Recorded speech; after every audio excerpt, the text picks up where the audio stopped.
Hello. Yes po, Mrs. Hello po. Ayan. Ang tanong ko, ano ka nasan kayo nasa Moscow? Yes, I'm here in Moscow po. Kamusta po dyan ang cost of living, quality of life, and yung basic mo, yung basic necessities, ganyan. Kamusta compared po sa Pilipinas? Mr. Di ba may sanction ang Russia? Magtataka ako, hindi naman sila nagtatanim ng sibuyas. Bakit? Ang mura ng sibuyas dito, mas mura ang sibuyas dito sa Russia. Wala silang problema sa sibuyas. Nagtatanim tayo ng bigas.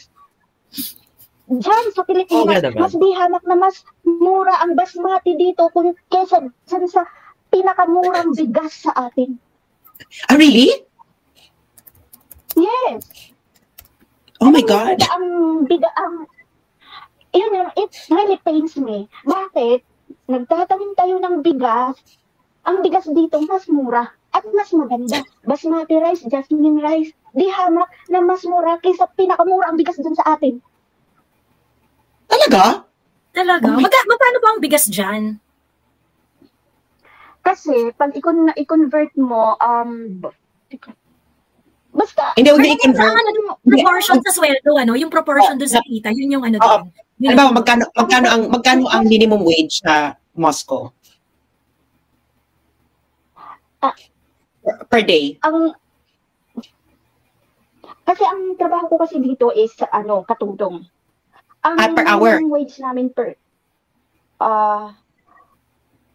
ngayon, hindi, yung kasi dito, per visit, ang inaano namin, it's up to you kung 3 hours mong tatapusin or 8 hours mong tatapusin. Pero ang magkano yan per hour? Per day, siguro, ang per day na lang kasi siguro mga 4,000 pesos. Pesos? Katulad okay, so ng kubeta, 3,500, sabihin na natin may tumatanggap ng 3,000 pesos. So magkano ang isang kilong bigas? Pinakamura, siguro mga 30 pesos. Ay, murang. Dex, kung 4,000 per day ka, tapos 30 pesos ang bigas, ay, solve, yes. Kasi sa atin, magkano per day sa atin ng minimum wage? 250? 750, 500. 750 tapos 750. Tapos ang isang kilo ng bigas 50 pesos. Ikumpara mo naman yung 75. May mabibili ka pang mga 55, 57 ganun. 60 pesos. Yung pinaka-lowest end. So nakikita nyo na kung gaano kalayo ang 55 pesos to 750 to 30 pesos to 4,000. Gets yun na. Kung ganun po ang pag-compare, yung i-ratio yung expenses ninyo. Pag siya i-convert ng exchange rate. So mas mura nga dyan, Tita Snarky, yung sibuyas po. Sibuyas siguro mga wala pang 40 pesos ang kilo. Ang kilo.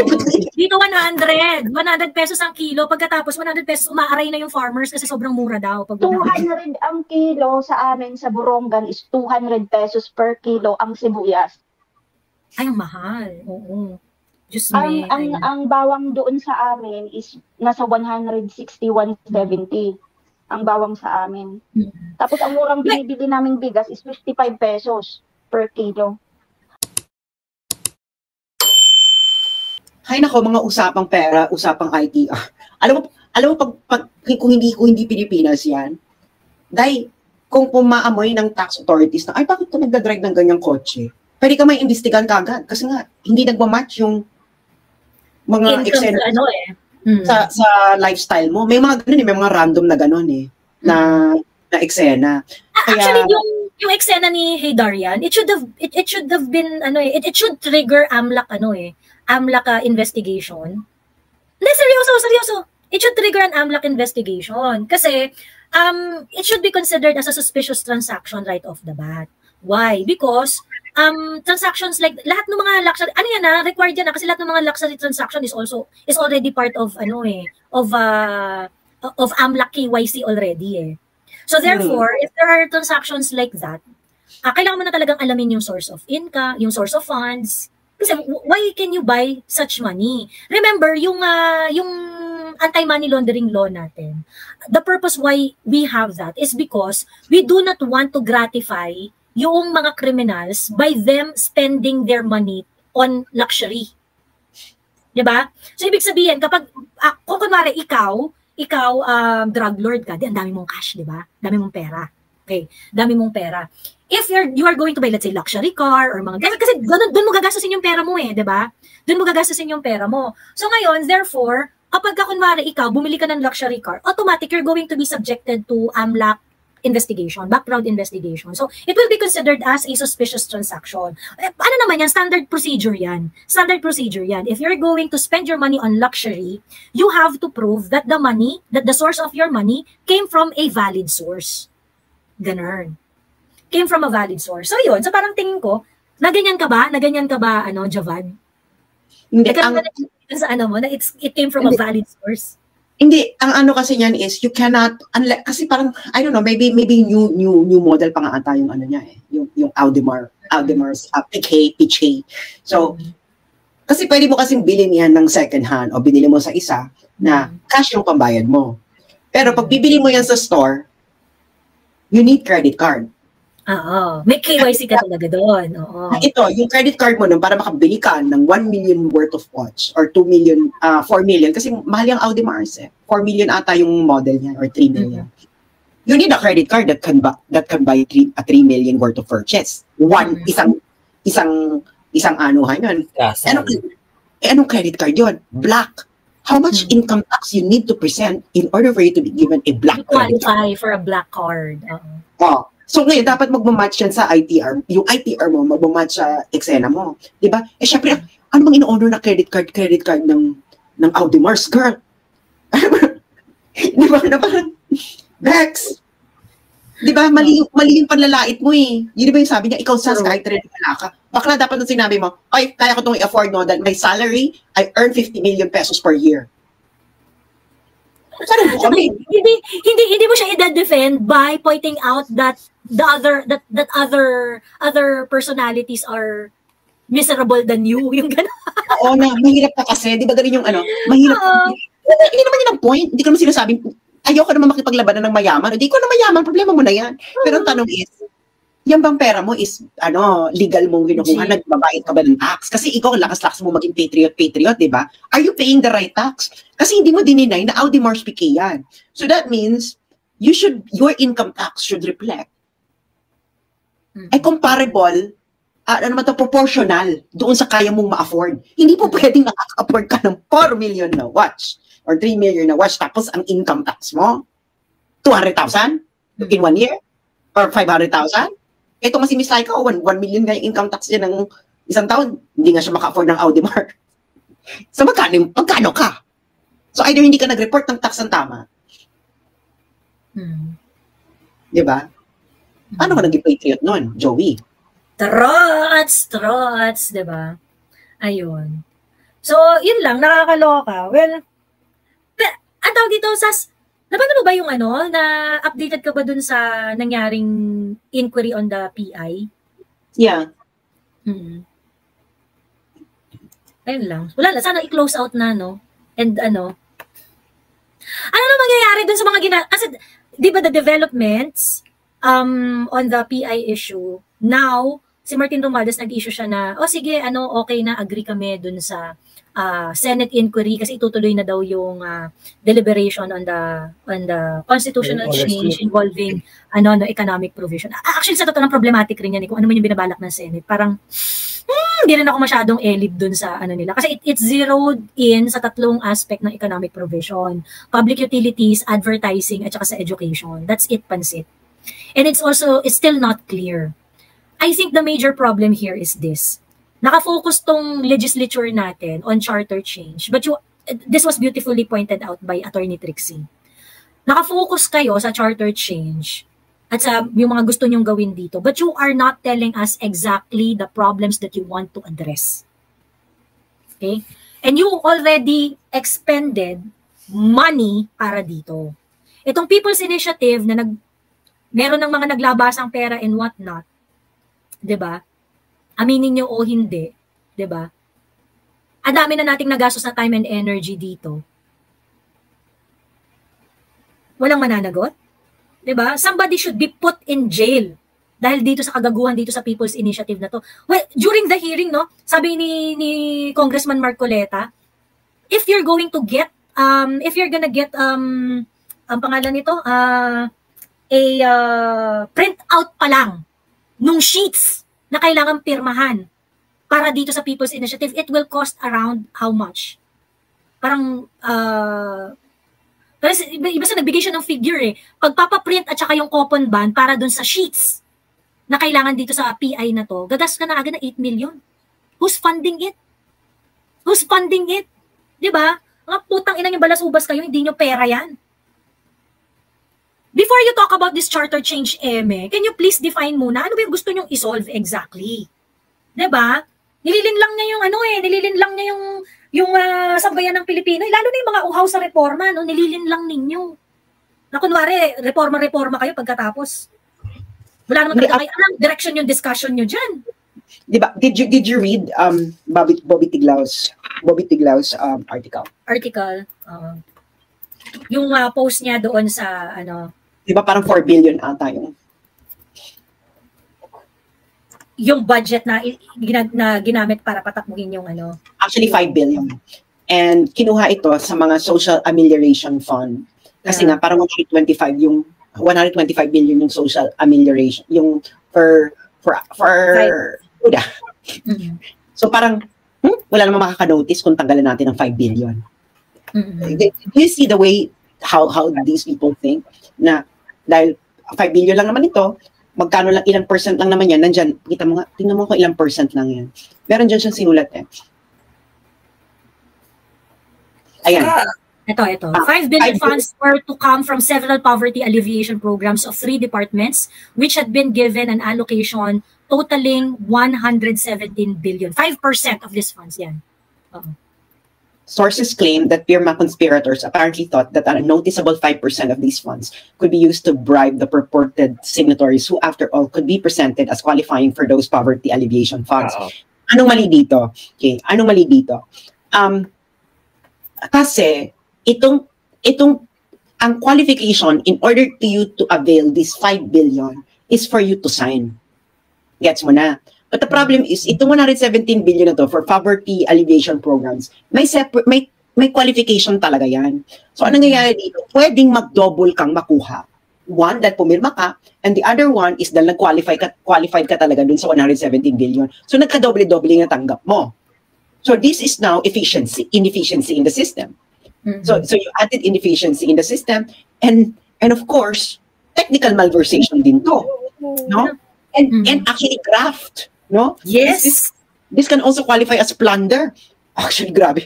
Plunder is only 50 million, no? This is already we're already talking about 5 billion. So, guys, how are you going to defend this? Diba? Yung mga nagsasabi, loyal kami sa prinsipyo namin. Wala ba kayong prinsipyo na dapat ang pera is efficiently prudently spent? Prudently spent? Principle din namin yun eh. Oh, bakit? Meron bang meta value that stands above your being pro-reform and being pro-efficient allocation of funds and anti-graft and anti-ano? Meron bang ganun? Wala. You are willing to excuse graft and plunder for pro-reform? Doesn't make any sense. No? Vex, it doesn't make any sense. No? Siguro matatanggap ko pa kung gusto ko magsulong na, i-Frenchify na lang natin itong mga ayong mag-transition ng efficiency system. Siguro yung matatanggap mo dahil buburahin mo talaga itong mga taong gago. No? Pero ito, piniperpetrate mo yung kagaguhan in the name of pro-reform. True! True! Nakakaano yan kasi kung yung mga yan is willing gumastos ng pera ng bayan na ganyang kalaki, syempre, kumbaga puhunan yan, meron kang target. So, mas malaki pa yung target. Kung ganyan kalaki yung willing nilang iwaldasin, ibig sabihin, mas malaki ang gusto nilang kamkamin. Yeah, otherwise, of course. Bakit ka magpupursige ng ganyan? Hindi ba nakakaloka kasi dito? Para sa bayan? Didisip mo yung bayan. Kung para sa bayan, dapat hindi mo ididisip yung bayan. Yung mga Kasi nakakaloka kasi dito, Miss Laika, I think ang magbe-benefit din dito is yung mga oligarchs or actually mga landlords. Kasi nga, di ba, ang target nila, pwede na mag-own dapat ang mga foreigners ng lupa. Sino ba may mga hawak ng lupa sa Pilipinas? Mga oligarchs. Kanino nila ibibenta yan? Alam mo, pag-isipan nila yan kasi kawawa yung mga Pilipinong mga middle class na nangangarap magkaroon ng property. Kapag nangyari yan, tataas ang value ng lote lalo. Yung mga normal na tao, hindi na makakabili ng lote. Forever na lang magre-rent. Ayun na nga. Well, okay lang naman sa akin yung rent, pero yung sana, yung patakan ng Vietnam at ng China na lahat kayo leasehold, no? Oo. Lahat kayo leasehold na 99 or 75 years, tapos ang tinatransfer mo lang yung lease. Hindi yung ownership ng land. Pero dito, Miss Laika, nakakaloka dito. Sino ang magbebenta ng lupa sa mga foreigners? Hindi yung mga mayayaman din. Oh, paano mo ngayon na break yung oligarchy? You actually made them richer. You accommodate a platform to enrich themselves again. Diba? Hindi, actually ang nito kasi parang hindi kasi ganun kasi siguro hindi ganun kalaki yung value kung yung gobyerno yung bibili ng lupa. Tama ba, Miss Laika? Hindi ganun kalaki yung ang magiging... Naka-fair market value pagka depende kung eminent domain. Pero ano pa rin yan, parang yung nangyari sa Hong Kong. Yung may nag-comment dito, di ba? Dahil yumaman yung mga Chinese, nagpuntahan sa Hong Kong, nagbibili ng mga kondo, nagtaasan. So, sorry. Zoning value pala pagka government ang bibili. Pag governments. Pag government ang bibili, parang which is better yata fair market value tsaka zoning value. Ay, nakalimutan ko na yung rules. Zoning value. Pero bibili yung government benta sa foreigner, ganon? Pag foreigner, hindi na kailangan niyang sumunod ng fair market value o zonal value, bakla. Siyempre, ang kalaban ng foreigner, yung gobyerno. Kung yung foreigner, tataasan ko na kahit triplihin ko pa yung kaya ko yan eh. Dahil nga yung, ganyan yung nangyari sa Hong Kong. Dahil nga yung mga mayayamang Chinese, nagsiyaman na, nagsipagbilihan ng property sa Hong Kong. Alam mo, break nila yung kalakaran. Halimbawa, yung normal na gantong unit is 1 million Hong Kong dollars lang. Pagpunta nila, ay, hindi 1 million yan, bibili ko yan ng 2 million. O di na nagtaasan, nag-skyrocket yung mga property sa Hong Kong. Ganyan din nangyari sa Pilipinas. Ganyan din nangyari, Miss Laika, sa Pilipinas. Yung mga pogo-pogo. Kasi ang pogo, kaya nilang bilihin yung buong floor. Tapos pwede nilang triplehin yung presyo. So, ang nangyari sa property ng condos, di ba tumaas ang real estate, ang condo sa Pilipinas dahil dyan? Nagkaroon ng artificial increase dun sa kaya yung mga local hirap na hirap makakuha ng space kasi sobrang mahal dahil nga yung mga Chinese are willing to pay rent twice triple the regular price. Yeah, kasi sa Pogo, lalo na yung Pogo, kasi yung Pogo kailangan nilang i-house yung mga tao nila. So yun ang binibili nila yung mga condominium. So binibili nila isang floor na magkano ba yan? 3 million? Gawin ko ng 6 million. Akin yung buong floor. So ngayon tumaas yung Kaya nga this is di ba kaya nga sabi ni Duterte, isang pagkakamali niya yung Pogo. Di ba? O dapat lang talaga, PRRD, mali talaga yan. Although, hindi matanda, di ba? Oo. Ang statement doon ni PRRD kasi, sabi niya, the money that he's gonna get from Pogo, kasi parang 67 billion yung naging benefit ng Pogo ng doon. So, kumbaga, ang dilema doon ni PRRD, kung tatanggalin ko to, saan ako kukuha ng ipang tatapal ko dun sa income na pwede kong makuha out of it?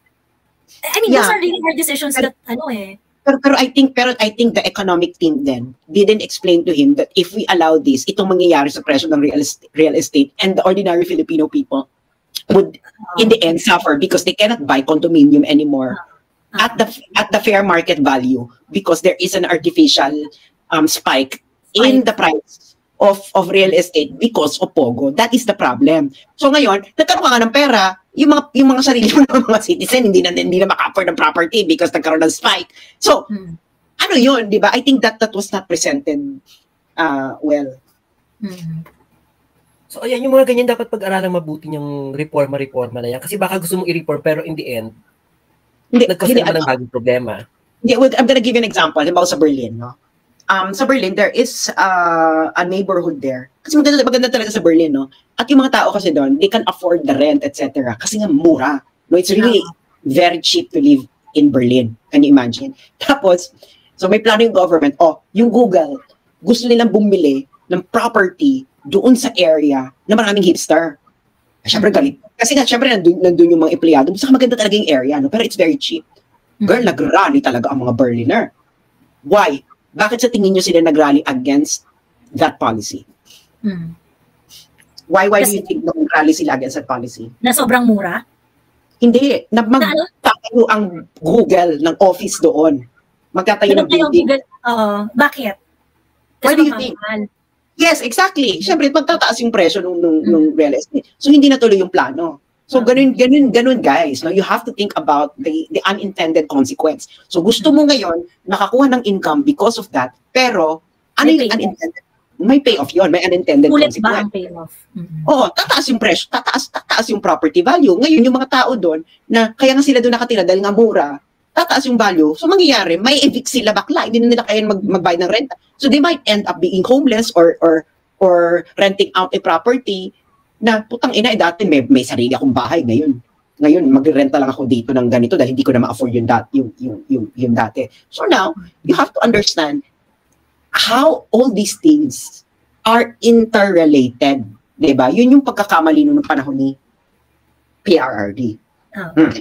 Well, yung isa yung inamin rin niya out loud na mistake niya, yung sa isabong. Yung sa isabong, nagkaano yan ni-launch niya yan during the pandemic because they are trying to, kasi guys, yung PAGCOR, hindi nag-ooperate yung PAGCOR during pandemic di ba? And PAGCOR is actually supporting a lot of causes ng gobyerno. In fact, yung mga athletes natin, yung mga allowances ng mga athletes natin, dyan rin kinukuha Yung mga civic kinemerlo ng dyan rin kinukuha. So ngayon, ni-launch yung isabong during the pandemic. Ang daming na addict, ang daming na alam niyo naman ang mga buhay sagbongero, di ba? So nagkaroon ng mga unintended consequences, maraming nalulong hanggang sa mga ganggang ng mga krimen-krimen. And then eventually, February of 2022, in-stop na ni PRRD ang isabong. When he was asked about it, nag-apologize siya. Sabi niya ganun, pasensya na kayo kasi hindi ko naisip yung consequences nito sa pamilyang Pilipino na masisira, palang pamilyang masisira, ganyan-ganyan. Sabi niya na I was actually thinking of the income because at that time, kailangan natin ng income. Pandemic nun Ang daming ng gamot, vaccine. Oo, yung at saka ang dami nagigpit talaga tayo kasi noon yung mga allowances ng mga athletes natin na umaasa sa allowance. Syempre nagte-training pa rin naman yung mga athletes even during the pandemic yung mga healthcare assistance during that time that comes from PAGCOR. Hindi na nasusuportahan as usual. Those were cut into half. Ang daming naka-experience niya na yung support na nakukuha nila ng regular pre-pandemic because of the pandemic, half na lang yung nakukuha nila kasi kailangan mo talaga maghigpit ng sinturon, ganon. O sabi ni PRRD, pasensya na because yun yung iniisip ko during that time. I want to meet the responsibility of the government to provide at some point. However, yun nga yung naging payoff niya. And so, eventually, 2022, he hindi na sulit. So, yun na yung Joey no? Pag stopgap measure, like yung, sige, payagan ko tong isabong, kasi kailangan ko ng pera, you should be clear na this is a stopgap measure. At meron siyang deadline. Yes. Na up to this point, tapos na yan. Dahil ayoko nang lumala pa yung consequence. Kasi at least, kung 2 years siyang nandyan, at least mamamanage mo pa yung social consequences, which will actually cost you more. Kasi ganun ang epekto ng social consequence, no? The social consequence, you don't experience it in the short run. You experience it in the long run. So in the end, yung kinita mo dun sa short run, mababaliwala rin dahil you will use it. Sa long-term effect niya. Oo. Ganun po komplikado ng isip. Di ba, Miss Laika? Sabi ni Duterte noon, dintik naman kasi, ginawa yung isabong kasi akala ko yung mga mayayaman yung magsasabong. Kung sino pa yung mga duka, sino pa yung nalulong. Kasi nakakita di ba yung isabong, binenta yung anak niya para sa isabong? Oo. Di ba yung anak ni Ben Medina nalulong dyan?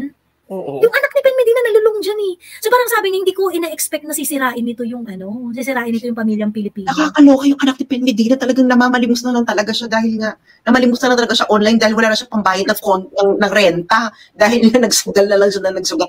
Pero guys, talo ka talaga sa sugal. Nobody wins sa sugal. That is the point. Di ba sabi nga sa Oceans, you never win against the bank. Di ba sa sugal, di ba? You never win against the bank. Kasi ngayon yung point, kaya ka nga nagtayo ng casino para kumita ka, di ba? Hindi ka naman nagtayo ng casino para mamigay ng top price. Unless lotto yung pinapa-under mo, charot. Anyway.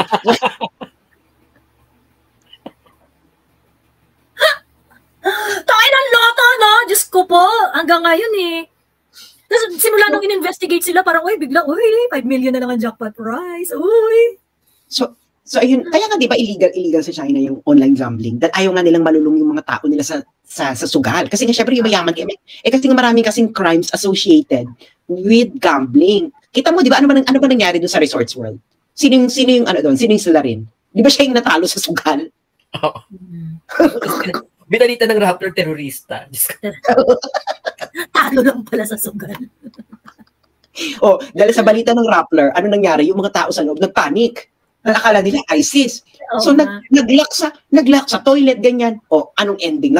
Namatay sila hindi sila namatay sa terrorist dahil dun sa maling balita. Sa takot, sa panic. Ano suffocation kasi nga 'di ba nasunog? Na-suffocate sila. Patay.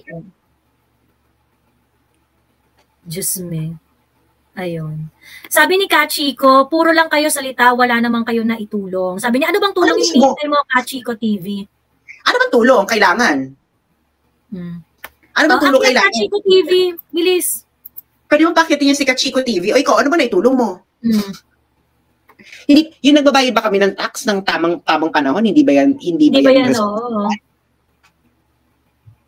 So, akyat Kachiko TV, paglaban mo, bilis. If you can explain to us that what we are doing is something that we should stop, sige, tara, buburahin ko yung channel ko. Sabi, puro lang kayo salita. Ano ba kailangan gawin? Akyat Kachiko TV, wag kang nang tumambay dyan. Akyat, bilis, I'm giving you your moment to shine. Bilis. Wag kang magmatapang sa comment section kung talagang matapang umakyat. Alam tong si Kachiko TV, ito yung mga katulad ng mga Pilipino na hindi nila alam yung pinagsasabi nila. Na parang, Bex, we all do something according to our, kung ano yung ating field of action. Bakla, kami bang naatasa mag-solve ng problema ng Pilipinas? Para sabi mo, puro ka lang salita, wala kang nagawa. Bakla, malamang magsasalita lang kami dahil this is only our field of action. O di lawa kami yung field of action namin. Bakla ka, putang inan to. Magpapagsalita ka kay Chico TV eh. Bilis, akyat ka dito, bilis. Alam mo si Chico, Why should we stop according to your standard? Bilis, Chico TV, akyat! Alam mo to si Kachiko TV, no? Feeling niya, ano feeling mo kami presidente ng Pilipinas na nagpa-party? Pag matapang magsalita at gustong pangunahan ng aksyon ng iba, umakyat ka dito. Naki-question niya yung wala tayong gawa, puro tayo salita, pero hindi niya question si BBM na presidente, nagko-concert. Sasabihin, iisa-isahin ko sa'yo yung mga risk that we are taking by doing this. Bilis. Tapos sasabihin mo yung wala ka kayo nagaya, puro salita, ganyan-ganyan. Bilis, akyat ka dito, putang ina mo ka. So, pag ikaw, kahit nga magsalita, hindi mo kayang gawin eh. Putang ina mo eh. Kahit nga umakyat, hindi mo kaya eh. Tapos sasabihin mo, panay kami salita. Kaya namin magsalita, ikaw, putang ina mo ka, kahit magsalita, hindi mo kayang gawin, hindi mo kayang umakyat, hindi mo kayang ipaglaban kung ano yung pinaniniwalaan mo. Pagkatapos mamalitin mo yung pagsasalita namin dito, ikaw ka putang ina mo ka, hindi mo kayang umakyat? Parang gusto ko dito sa Chico TV, ano pinag-uusapan namin dito, yung presyo ng real estate. Ano ba sa tingin mo magagawa namin para mababa yung presyo ng real estate? Salita nga lang, ikaw salita lang, hindi mo kayang gawin. Kami nagdadakdak kami dito. We're trying to to inform everyone, to improve the national psyche on social issues. Ano bang content dito? Magsasalita ka lang, hindi mo kayang gawin. Hindi, sandali nga. Baka naman bongga ang content ni Kachiko TV. Ano bang content niya? Mabisita nga. Tingnan niya natin, ano bang content niya? Kachiko TV. Paki-project naman, Joey. Ano bang content nito ni Kachiko TV? Baka naman malalim naman ang content nito. Ano bang content nito?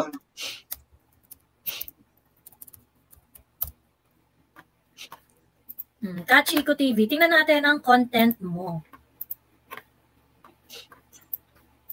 Ako huwag niyo kukupalin dun sa panay salita lang, ganyan-ganyan. Putang ina niyo pala eh. O, di magsalita ka rin. Tingnan natin kung sino mas magaling magsalita dito. Okay. Ito ang content niya. Buhay ka na. Punta ka sa videos. Videos, be. Ayan. Ito. Snow blowing at the back alley, Canada's life. At napakalungkot ng pangyayari sa buhay ni Idol. Ayan, meron siya nagawa, nagtanggal siya ng snow. Snow removal. Nag-roast ng turkey. Oo. Ina yan. Sige nga, what do you risk with that kind of content? naubos ang lechon. Nagulat ako sa sinabi ni Gwapo. Hindi nga. Tangina kung kupalin mo ako dito, na panay salita lang ang ginagawa namin. And yet, Okay, ikaw ang content mo, lechon? Kumakain ka ng roasted chicken? What do you risk? Saka magtanggal ng snow, puro pagtatanggal ng snow yung ginagawa niya sa buhay. Magpala ng snow. Diyos me.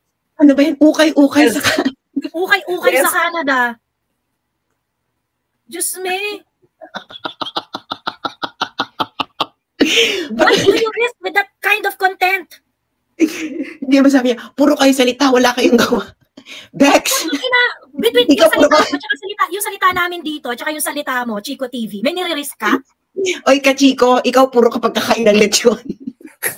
Ma-high blood ka sana. Paandaran mo ako pagkatapos hindi mo naman kayang panindigan yung pinagsasabi mo, tangina mo ka. Sinasabi mo na salita lang kami, walang gawa. Ikaw, salita lang ang gagawin mo, haharapin kami, hindi mo kayang gawin. Ano ka ba? Please Busy po lang. siya sa, Please busy po lang. siya sa pagkain ng lechon. Diyos me. Busy siya Please kumain, lang, busy siya magpala ng snow. Busy po siya sa pagkain ng snow at pagsita pa ng ukay-ukay. Parang ang lalim ng ano niya, no? Parang ang lalim ng ganap niya sa buhay. Ito po ang mga ukay-ukay sa Canada. Oo, Diyos me. Ang laki namang ambag niya sa lipunan. Ang laking ambag naman sa lipunan niyang, ito po ang mga ukay-ukay sa Canada. Wala ba kayo nagagawa para salita lang kayo eh, kinemi. Pagkatapos ikaw, magsasalita ka lang din para i-explain sa lahat kung bakit walang kwenta yung ginagawa namin. You cannot even face us. Hindi nga, Joey. Ano lang gagawin mo? Di mo kayang gawin, tapos kami pinipigilan mo kaming magsalita. Hindi, ito na lang. Pagbigyan na natin siya, pag-usapan na lang natin ang ukay-ukay sa Canada. Hindi ka nga namin pinipigilan magpiko ng snow eh.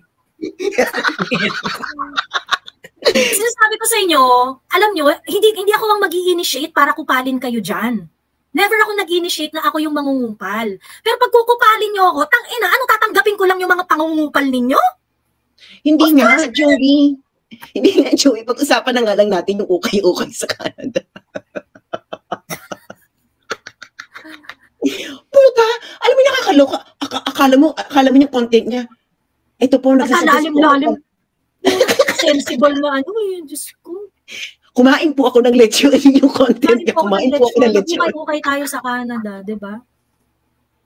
Which by the way, ano ako dyan eh, nanonood daw yung mga Filipino abroad na nagkukwento sa buhay nila abroad. Pinapanood ko yun eh kasi naaaliw ako dun sa mga ano nila, yung mga survival kineme nila doon, yung ganyan-ganyan. Mga Pilipino na nagda-dumpster diving, gano'n. Pinapanood ko talaga yun. Kasi talagang pampatulog ko yun bago ako matulog. Manonood nga ako nitong si ano. Tapos yung babae na taga-Alaska, yung maghuhuli sila ng salmon. Tapos yung tapos yung iba na yung magfo-forage sila, ganyan. Meron yung isa yung taga-Norway, na lalaki na guy, nakalimutan ko yung pangalan niya, pero lagi kasi siyang nag-ano sa akin kasi pina-follow ko nga siya. Yung magpo-forage siya ng mushroom, ng mga ganyan, pinapanood ko yun, ganyan. At hindi ko binabasag yung trip nila. Ikaw naman, Chico TV, lakas mo mabasag ng trip ha. Parang, ano ba ka, Chico TV? Hindi nga namin pinapakialaman yung content mo tungkol sa pagkain mo ng lechon. Correct! Pagkatapos yung naman kayo ang bag. Urur! Alam mo, Kachiko, magkakaroon ng ambag. Magkano ba lechon? Padala ka namin ng lechon kung nasan ka man. Tapos gumawa ka ng content, kumakain ka uli ng lechon. O sino ba to si Starkey Bebel? Hello? Starkey Bebel, nandun daw siya sa Moscow. Ito, isa siyang OFW na nasa Moscow at gusto raw niyang mag-share. Ayan. Okay. Hello, Ano ba Starkey. Hello, good evening. Hello po. Hello. Hello po. Ano, lakasan mo ng konti yung audio. Hello Test po. tayo, test. Okay, go Hi, ahead. Joey, thank you. Thank you po. Hi, Miss Sass and Miss Laika. Thank you po. Gusto ko lang po kasi mag-share sa tungkol sa disappointment ko sa gobyerno natin ngayon. Kasi ganito yon. Habang pinanonood ko yung, sorry po, kinakabahan ako kasi medyo emotional po ako. Pag nanonood ako sa inyo, kailangan kong mag-take ng pampakalma kasi naapektuhan talaga ako sa sobrang disappointment ko sa system natin. Ganito po yon. Habang nanonood ako doon sa hearing, na nafe-feel ko na ang gobyerno natin, mga politician natin, they don't think as people, kundi slave. Yung pinapirma nila, dinideceive nila yung mga tao dahil hindi nila masyadong maintindihan o kaya tinitake advantage nila dahil sa kakapusan sa pera. It made me think na slave lang talaga ang ano nila sa atin. At naalala ko na naman bigla during nung si PRRD kumandidato bilang presidente. Yun din ang ramdaman ko na slave lang ang pag-treat nila sa atin kasi during those time na during election nung pangangampanya, naalala ko yung kapatid kong teacher nung sinabi ko sa kanila na iboto nila si PRRD, sabi nung teacher kong kapatid at umaano sa election yung tawag doon, like chairman siya doon sa board of canvassers. Board of canvassers. Sabi siyang chairman kasi teacher siya. Ang sabi sa akin ng kapatid ko, hindi na pwedeng iboto si PRRD. Yung ibang pamilya namin pwedeng bumoto kasi sa kanila ng DepEd is kailangan iboto si Leni Robredo at saka si Mar Rojas. And it really, really, yung rage na nararamdaman ko, sabi ko, so, slave lang talaga tayo. Tapos yung barangay kagawad na tsuhin ko, nung sinabi ko din sa kanila, hindi siya pwede kasi kailangan iboto si Mar Rojas at saka si Robredo. Tapos ngayon nangyari na naman ito, yung tungkol sa PI, yun na naman, ibang sitwasyon pero ganun pa rin ang ginagawa nitong mga politiko sa atin. Parang walang katapusan. At habang nag-uusap ang mga tao tungkol sa PI na to, bumabalik na naman, may mga addict na naman. I'm from Eastern Samar.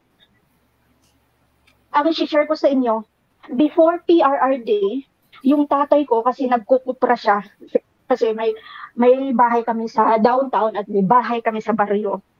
Yung tatay ko hindi makapagkupra kasi pag sa kuprahan meron kaming maliit na kubo kung saan ini-smoke yung nyog sa pagkukupra. I don't know kung naintindihan niyo yung kasi hindi ko ma-explain sa Tagalog. Kasi yun. Ang reklamo ni tatay, for many years, hindi siya makapagkupra. Tinatimingan niya kasi doon nagsisession yung mga addict. Doon sa bahay na yun, doon sa bukid.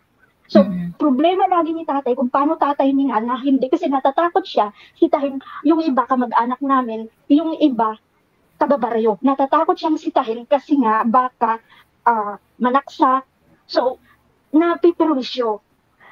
Nung hindi pa less than 5 months na nanalo si PRRD, yung mga adik doon nawala. So nawala ang perwisyo sa hanap buhay ng mga mahihirap na kagaya namin. Tapos yung isa kong pinsan na matagal ng adik na problema ng tiyahin ko, nung mag-take out si PRRD, sumuko siya.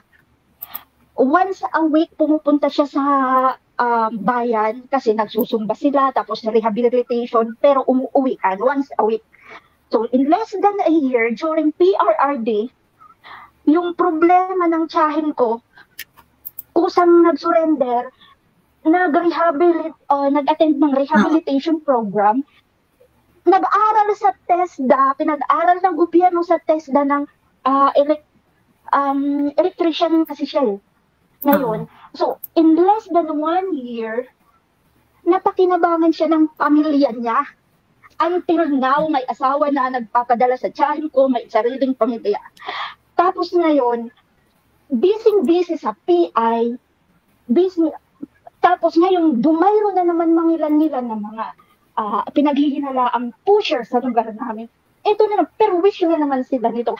Tapos yung problem, yung political kinakabahan, emotional talaga ako kasi it really pains me. Kasi itong problema ni PRRD at saka ng mga Marcoses, kahit anong mangyari, matanggal ang Marcos, hindi yan magdidirig-dirig ng asin ang mga pamilyang Marcos. Pero, kahit anong mangyari sa political career ni Duterte at saka ni Marcoses, both family, hindi sila magdidirig ng asin yan kahit sa grandchildren nila. Pero kami, kaming mahihirap, ilang years namin dadanasin na naman ito. Yung hirap. Kasi may epekto yan sa, yung sa ekonomiya. Itong nangyayari ngayon, may epekto sa ekonomiya. Lagi ang may tama, yung bilot, yung nandito sa ilalim ng pyramid. It's, yun lang. It really pains me. It really pains me. Itong ginagawa ng mga politiko, I don't know, I can't express how. Mami, Tita Snarky, inom po kayo ng tubig ha, para baka not good for your heart. Pero sobrang na-appreciate ko po yung kwento ninyo. And may tanong ako kay Tita Snarky. Sige, si Gosas, tanong ka muna. Tita Snarky. Hello. Yes po, Mrs. Hello po. Ayan, ang tanong ko, nasan kayo, nasa Moscow? Yes, I'm here in Moscow po. Kamusta po dyan ang cost of living, quality of life, and yung basic yung basic necessities, ganyan. Kamusta compared po sa Pilipinas? Mr. Di ba may sanction ang Russia? Magtataka ako, hindi naman sila nagtatanim ng sibuyas. Bakit? Ang mura ng sibuyas dito, mas mura ang sibuyas sa Russia. Wala silang problema sa sibuyas. Nagtatanim tayo ng bigas. Diyan sa Pilipinas, mas di hamak na mas mura ang basmati dito kesa sa pinakamurang bigas sa atin. Ah, really? Yes. Oh my God. It really pains me. Bakit? Nagtatanim tayo ng bigas. Ang bigas dito mas mura at mas maganda. Basmati rice, jasmine rice, di hamak na mas mura kaysa pinakamura ang bigas dun sa atin. Talaga? Talaga? Oh magkano ba ang bigas dyan? Kasi, pag i-convert mo, basta, hindi, huwag na i-convert. Proportion sa sweldo, yung proportion dun sa kita, yun yung doon. Alam mo, magkano ang minimum wage sa Moscow? Per day? Kasi ang trabaho ko kasi dito is, katulong. Per hour? Ang wage namin ngayon, hindi, yung kasi dito, per visit, ang inaano namin, it's up to you kung 3 hours mong tatapusin or 8 hours mong tatapusin. Pero ang magkano yan per hour? Per day, siguro, ang per day na lang kasi siguro mga 4,000 pesos. Pesos? Katulad okay, so ng kubeta, 3,500, sabihin na natin may tumatanggap ng 3,000 pesos. So magkano ang isang kilong bigas? Pinakamura, siguro mga 30 pesos. Ay, murang. Bex, kung 4,000 per day ka, tapos 30 pesos ang bigas. Ay, solve, yes. Kasi sa atin, magkano per day sa atin ng minimum wage? 250? 750, 500. 750 tapos 750. Tapos ang isang kilo ng bigas 50 pesos. Ikumpara mo naman yung 75. May mabibili ka pang mga 55, 57 ganun. 60 pesos. Yung pinaka-lowest end. So nakikita nyo na kung gaano kalayo ang 55 pesos to 750 to 30 pesos to 4,000. Gets yun na. Kung ganun po ang pag-compare, yung i-ratio yung expenses ninyo. Pag siya i-convert ng exchange rate. So mas mura nga dyan, Tita Snarky, yung sibuyas po. Sibuyas siguro mga wala pang 40 pesos ang kilo. Ang kilo. Dito 100 pesos ang kilo. Pagkatapos 100 pesos, umaaray na yung farmers kasi sobrang mura daw. 200 ang kilo sa amin sa Borongan is 200 pesos per kilo ang sibuyas. Ay, ang mahal. Oo. Just ang bawang doon sa amin is nasa 160, 170 ang bawang sa amin. Tapos ang murang binibili naming bigas is 55 pesos per kilo. At saka sige po. Hindi, go, ma'am. Ayun. Ay, ang nakaka-disappoint. Sige po, Tita Snarky. Ito po, ang nakaka-disappoint lang sa akin kasi ganon, sa Pilipinas, more than half of your salary i-spend mo sa pagkain lang. Hindi ka pa niyan makakakain sa restaurant. Yan, lagi. Totoo. At tapos yung kuryente at saka yung mga utilities natin. So, kahit yung mga kapatid ko kasi, yung teacher, kumbaga, I feel sad kasi both nagtatrabaho yung kapatid ko. Dalawa lang ang anak nila pero baon sila sa utang. Hindi nila mapag-aral sa pinakamagagandang university kasi wala silang pampaaral kasi kulang pa. Oo. Oo. Actually, ang ganda ng sentiments ni Tita Snarky. Kasi dito nagre-reflect kung paano bumaba yung polisiya ng gobyerno sa ordinaryong tao. Gusto ko yung pinoint out ni Tita Snarky na sinabi niya na yung itong PI na to, hindi niya dinidignify yung ang trato ng gobyerno na ito sa normal na tao ay slave. May OFW na nag-share din dito nung isang araw. Nandito si Direk Daryl noon eh. Alam mo yung sabi niya, galit na, ang sama-sama ng loob niya sa gobyerno kasi alam mo hinambing niya yung tulong ng gobyerno sa mga taong mahihirap bilang pagbibigay ng kaning baboy. Sabi niya itong gobyerno na to, ang binibigay niya na tulong sa mga taong mahihirap ng kaning baboy lang. Sabi This is very Nora Honor. Diba? Sa pelikula, My brother is not a pig. Ano nga yun? Ano yan? Himala ba yun? Himala? Hindi, ano yun, yung about American-based yun eh. May American-based pig. At ang nag-produce niyan, si Amy Marcos ata nag-produce niyan. Oo. My brother is not a... Yun. Anyway. Minsan isang gamo-gamo, charot. Minsan may isang gamo-gamo. Oo. Ang tawag dito, yun yung sabi rin niya, no? And basically, ito yung nakakarating na mensahe dun sa mga Pilipino. Na kayo, tangina nyo, ang tingin nyo lang sa amin, masaya na kami sa kaning baboy na ibibigay ninyo. 'Di ba? Ito po yung kinakasama ng loob ng mga Pilipino. Okay?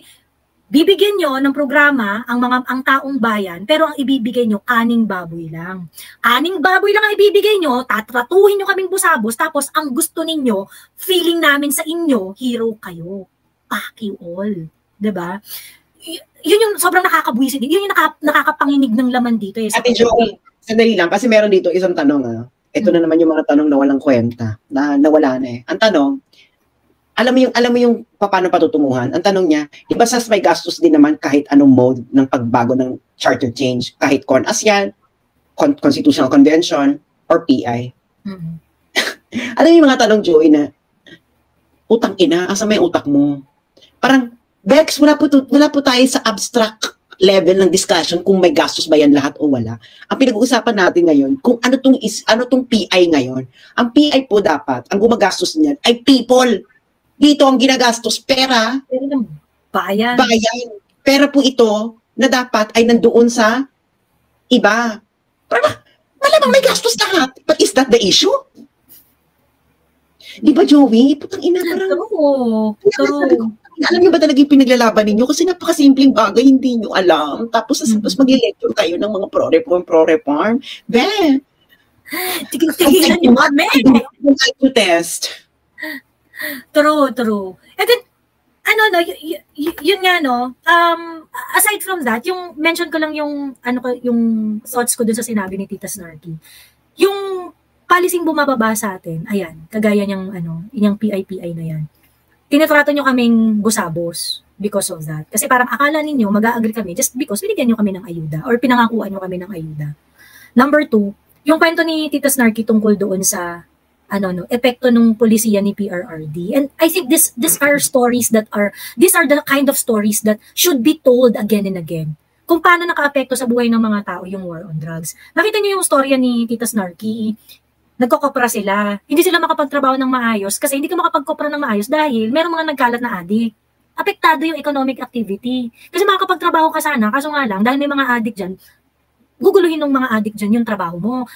Pagka nagkokopra ka kasi, binibilad dyan sa araw, kailangan mo ng space yan, nakaano yan sa public di ba? Tita Snarky. Nakabilad dyan sa araw pag magkokopra ka. Yun yung finished product na pag naibenta na yun ng mga magsasaka. Pero, pag nagkopra ka, doon yun sa bukid, may maliit na kubo, tapos yung proseso nun. Tapos isasalansan mo yan, yung biniyak na nyo, isasalansan yan, i-smoke. Yung Oo. kubo na yun, yung purpose nun is para doon smoke yung yung nyog, tapos tatanggalin yung laman. Ang problema kasi, yung sa tatay ko, yung kubo, ginagawang lugar kung saan magpapatstation ba ang tawag doon. Oo, Tago yan. yung mga Oo. adik kasi bukid kasi tago sila Oo. doon. Oo. So doon sila So nagiging ano siya, nagsiseason. kumbaga naiistorbo yung economic activity because nga of Yes, ano yes. of this At saka natatakot naiistorbo si yung tatay economic na activity sitahin. dahil Mm-mm. ayan. So yun, so Tapos, nung nawala, 'di ba? Nung nawala 'yon, nung nagkaroon ng war on drugs, hindi kayo naistorbo ngayon. Yung kubo, nagagamit Wala. niya talaga para sa purpose niya, Mm-mm. 'di ba? plus, experience talaga kasi yung kapatid ng tatay ko, may adik siyang anak. Mm. Tapos, ilang years na siyang nag-a-addict. Tapos, nung umupo na si PRRD, nagkusa. Kasi ang daming nag-surrender doon sa amin, sa lugar namin. Tapos once a week ba sila pumupunta sa bayan. Tapos para doon sa rehabilitation program ng gobyerno. Tapos after nila nag-graduate, nag-enroll sila sa TESDA. Ganun ang ginawa. Alam nyo, hindi ako pabor sa war on drug kasi yung nababasa ko tungkol sa Amerika, yung war on drug nila, ang dami-daming nasirang buhay because of this war on drug. Tapos, ewan ko, nagkaroon ako ng bias ngayon na hindi ko suportado yung war on drug sa Amerika pero suportado ko dito sa Pilipinas kasi nakinabang mismo yung pamilya ko. At nakita ko mismo sa place namin na umukay siya. Yun nga po kasi 'di ba, unang-una nabawi nyo yung space kung saan magagawa nyo yung kabuhayan ninyo. Syempre, importante yan sa lahat ng pamilya, 'di ba? Pangalawa, dahil na-reform yung kamag-anak ninyong adik, naging kapaki-pakinabang siya na na individual para sa pamilya niya, para sa community. Hindi na siya naging sakit ng ulo. 'Di ba? And these are the things, ito po yung mga bagay kasi na hindi nakikita ng mga tumutulig sa war on drugs ni PRRD. Grabe yung ripple effect nung war on drugs. Nakatingin lang kasi sila doon sa violent aspect nun eh. Pero hindi nila nakita yung impact, yung tunay na impact na ito sa buhay ng ordinaryong pamilyang Pilipino. 'Di ba? And yung payoff kasi nitong war on drugs na to, titingnan mo dapat siya doon sa buong epekto nito sa lipunan. Hindi, the problem kasi dito, Joey, it is actually kung ano yung tinitingnan nilang statistics. Okay? Sabihin na natin 20,000 yung namatay. Di ba yun yung parati nilang sinasabing na figures, which is not actually true. No? Sabihin natin 20,000. Ilan ang sumuko? 1.7 million ata? 1.6? Ilan ba? Something around that number. Ilan yung arestado? I think a couple of 100,000. All of those are alive. So if you're gonna combine all those numbers, itong 20,000 ito, ilang percent ang 20,000 ang let's say is 2 million na buhay? Ilan? Ilang percent lang yun? Ang 20,000? 2%? 1%? 1%. 1%? Bex, gusto nila yung mga Pilipino gusto nila mga Pilipino i-judge yung war on drugs based on the 1% result? Who does that? Well, kasi esas, buhay pa din daw yun. Buhay din naman yung 1 million, buhay din naman yung 1 million, buhay din naman yung 1 million, 1.7, buhay din naman yung a couple of 100,000. Diba? May supremacy ng buhay? Actually, one is more supreme than the other? Diba? There is. When you are in a situation of crime, the victim's life is more important than the life of the criminal. Yeah. Hindi, you cannot tell me na equal ang buhay ng kriminal at ng victim in the context of crime. Pero sasabihin nila kasi buhay pa rin yun saka pwede pang magbago. Ayaw nga magbago kaya nga ng laban, di ba? Kasi ayaw magbago. Well, kung magbago, hindi mo kailangan... Nagbagong buhay. Umayos yung buhay nila during war on drugs. Sumuko sila. Ayun. Ang sick kasi doon, ang sick kasi doon, Mami Laika, yung, di ba, yung parang i-insist nila na hindi in accordance with rules, ganyan-ganyan. Puta yung pinagtatanggol mo, wala kang respeto sa rules eh. Ayun diba? Na ang problema nila. Kasi nga, they are dealing from abstract level. Yeah, true. Every life is important. From an abstract perspective. Pero bakla, kung ako, yung snatcher, sasaksakin ako. Baka iisipin ko pa na ang buhay ng snatcher na ito ay importante. May pamilya Baka rin yun. Who Baka does that? nasa-snatch siya kasi gusto niya may pakain siya sa pamilya niya. Alam mo, Sas, may kwento rin ako dyan sa Di ba? Who does that? Sige nga, matino ka bang pag-iisip na ikaw nakatutok sa iyo dyan yung ice pick ng snatcher? Tapos iisipin mo na importante ang buhay ng snatcher na to. Bakla, if you are in that situation, anong iniisip mo? Iniisip mo na sana may pumatay dito sa snatcher na to no bago ikaw ang unang mapatay. Hindi ba? Ako sa may kwento rin ako dyan sa tukang na yan, sa War on Drugs. Meron sa amin talagang, yung lugar namin is talagang talamak. As in talagang sa daan. Halimbawa, naglalakad ka, may makita ka, nagpapat session, ganun siya kalala. And then meron talaga itong talamak, nung naupo si Duterte, hindi raw siya takot, nagsisigaw siya, nagwawala siya paggabi. Hindi ako takot, labas siya si Duterte, ganun siya. Then eventually, natukang siya, nanlaban. So ngayon yung pamilya niya, yung pamilya niya is magulo, at ang reason is siya, kasi nga minsan, halimbawa, nanakawan niya, yung mga kapatid hindi makapag-aral ng matino, bubugin niya.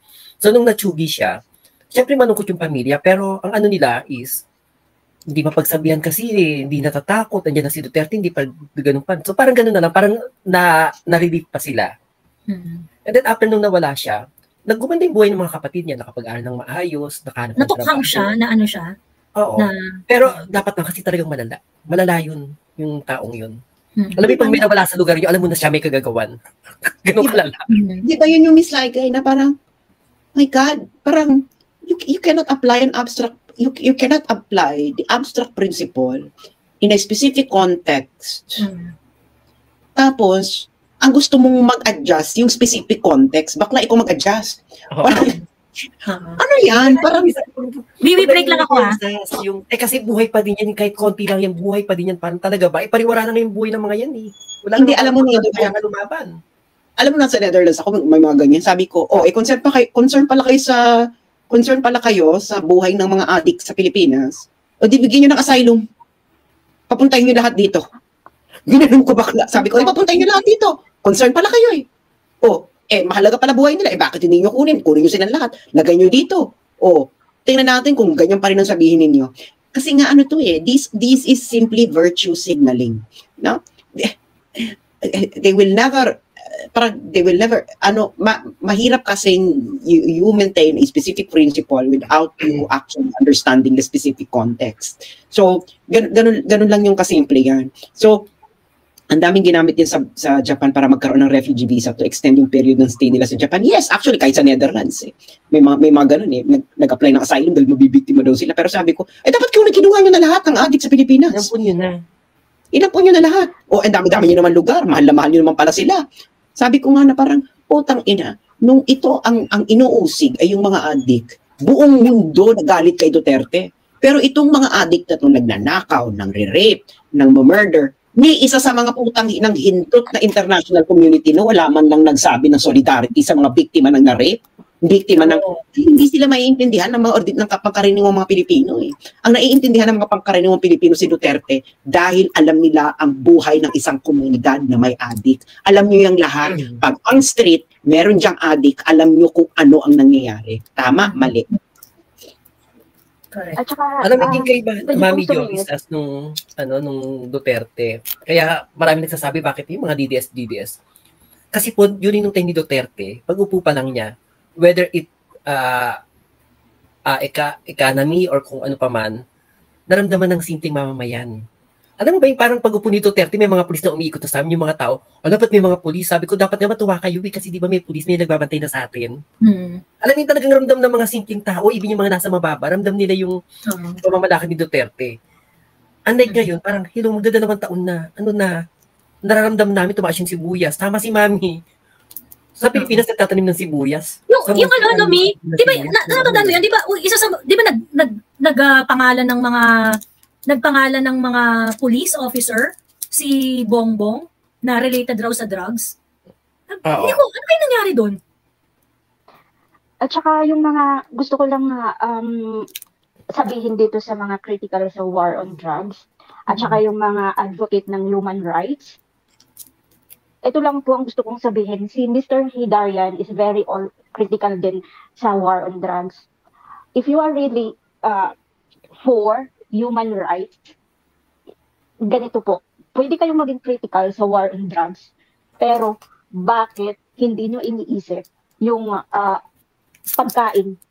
Bakit hindi nyo unahin? Di ba human rights, if you really care? Gusto nyo nang walang adik. Bakit hindi nyo iayos, bigyan ng murang pagkain ang mamamayang Pilipino? Healthcare na libre? Magandang education system? Dapat lahat ng rights, no, Tita You really Snarky. care for human rights. Kasi, di ba? Actually, safe streets, a street safe from addict and criminals is also a human right. At saka, kasi, pag maayos ka, maayos ang economy, mas less ang addiction. Kasi yung stress, it can cause, hindi lang the drugs ang pwedeng maka-addict sa'yo. Pwede nga cornstarch, ma-addict ka dahil sa parang psychological issue mo. Yung, tapos, kung ibinibigyan nyo ng patas ang mamamayang Pilipino, murang pagkain, libreng healthcare, less corruption, kasi dyan naman ang gagaling lahat. Naniniwala na nga ako sa sinasabi ni George Carlin, itong mga politiko na to, nilagay lang nila dyan para bigyan tayo ng ideya that we have freedom of choice. Tapos wala naman pala.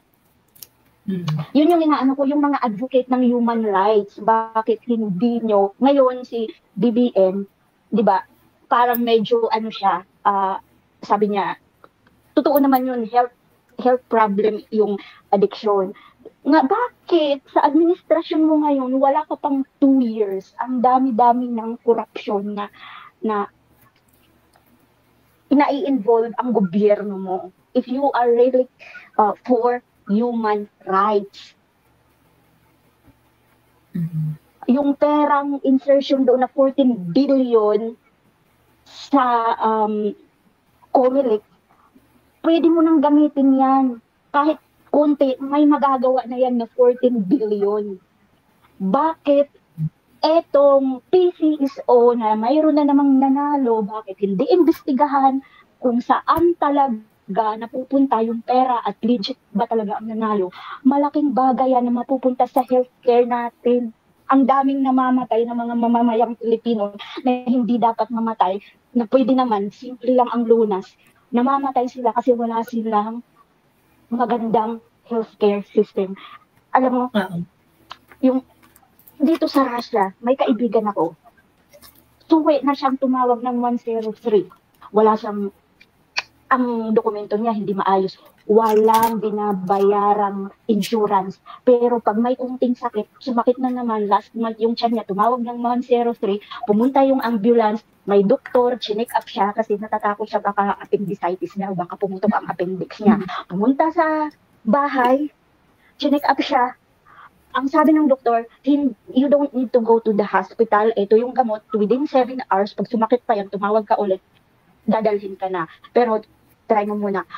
Tumawag, Gumastos tita. Pumunta, ambulance, nising kung duling walang binabayaran. Kasi ang mga Pilipina dito, notorious na, kami sa flat namin, yung isa kong kaibigan, pag may kunting sakit sa kanya, tumatawag siya ng 103. Walang maayos na dokumento, walang insurance. Hindi kami nagdadalawang isip, tumawag ng 103 kasi alam namin hindi na kami mamumroblemang magbayad. Tapos, yun ang pinagtataka ko. Bakit? Samantalang tita, itong bansa. Dito sa Pilipinas, no, Tita Snarky, dito sa Pilipinas, all of us, na mga nasa middle class pababa, all of us are one sickness away from poverty. Isang family member mo lang ang magkasakit, ma-ospital, operahan, magkaroon ng problema, kailanganin ng medical treatment. Yan na ang simula ng pagdarakop mo. Yan yung sitwasyon natin dito sa Pilipinas. Ang advice sa akin, kasi naoperahan ako dito, laparoscopic surgery sa uterus. Ang sabi sa akin kasi ako sa private.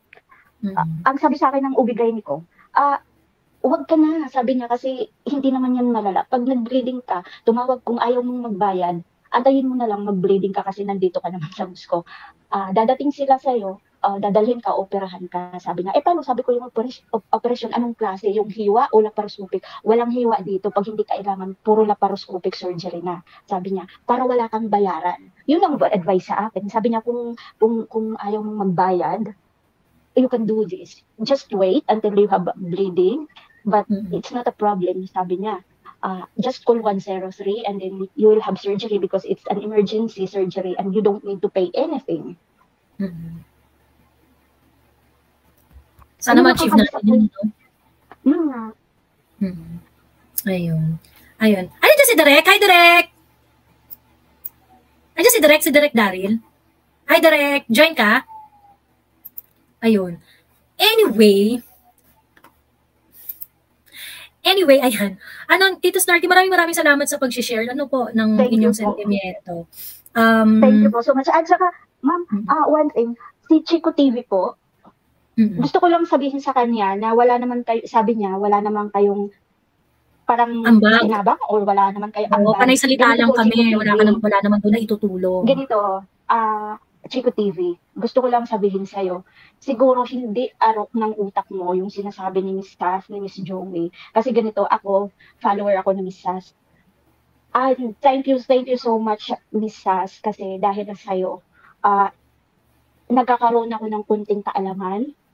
Tapos, nai-encourage ako magbasa, mag-research tungkol lalo na sa history ng Philippines. I'm from Borongan, Eastern Samar, kung saan yung Balanghiga Massacre.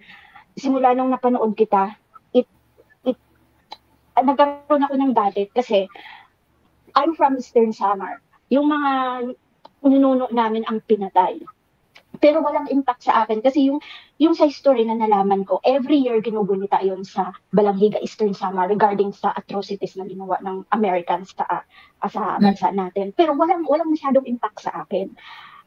Pero nung binalikan ko ulit, lalo na nung si PRRD, sinabi niya na, kasi I've never learned that in school na 10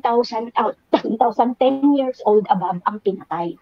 So ngayon ko lang na ramdaman yung galit na kumbaga naimulat nyo yung mata namin. And thank you so much. Yung ginagawa nyo ngayon dito at saka pag-educate sa mga tao, tinatamnan nyo ang isip namin ng you're planting seeds in our minds, ideas. Kaya naintindihan ko kung i-demonize ka kasi especially that you're talking against the American government.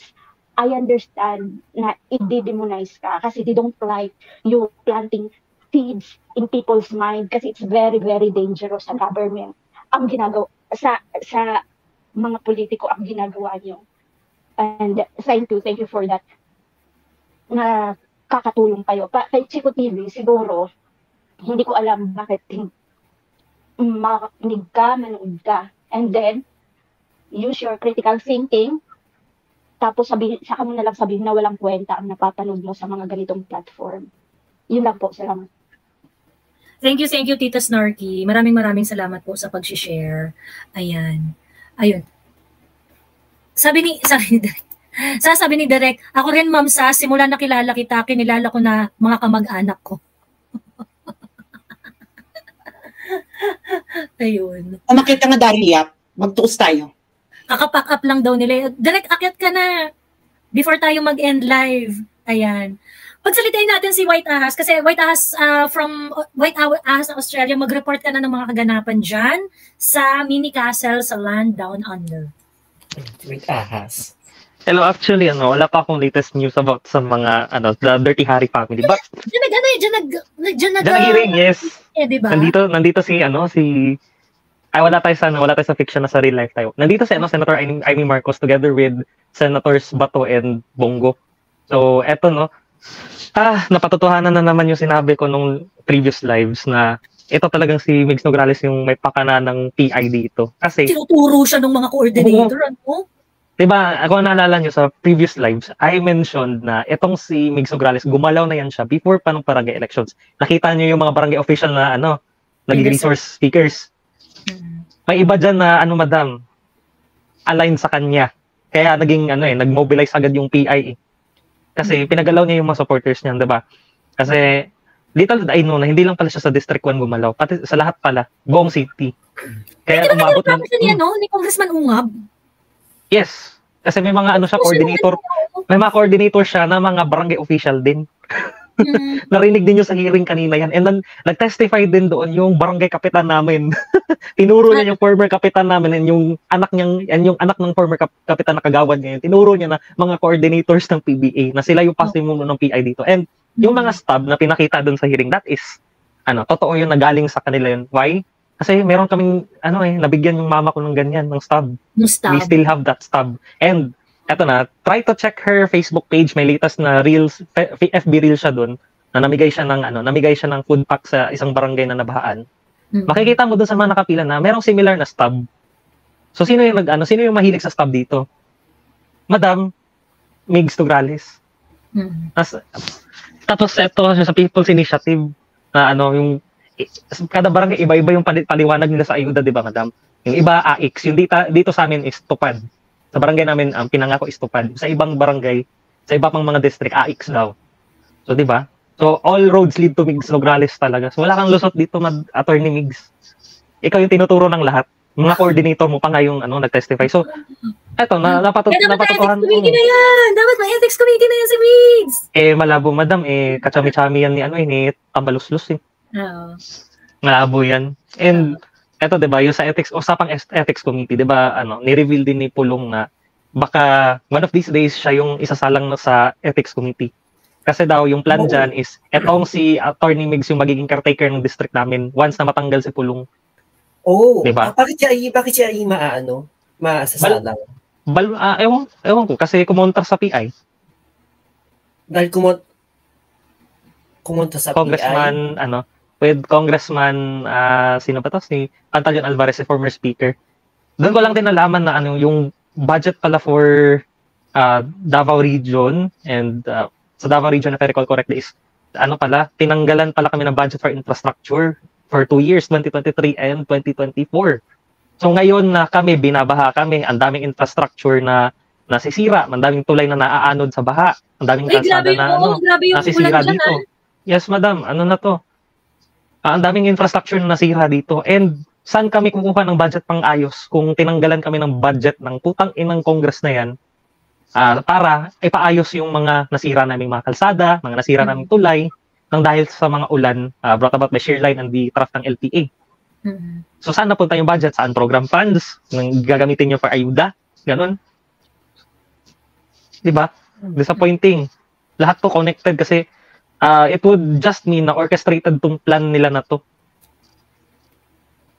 Even last year pa. Binigyan kayo ni merong pa Apple move si Martin Romualdez, 'di ba? Nag-allot daw siya ng 157 million para sa mga biktima ng nasaan na? monsoon rains dyan. Nasaan na? Baka course through na naman sa Tingog Party List. Teka, hindi, ito, papakita ko. Ano ba yun? Yung mga food packs. 157 million pesos worth of food packs. Teka. Tapos nakalagay na naman dyan, alagang tingog. O, diba? Nung last time na inulan kami, nakakita na naman kami ng alagang tingog. Oo. Yun na nga. Sus, ko. Asa na nga yun? Hindi ko makita yung nag-message tuloy. Diyos ko, nakakaloka.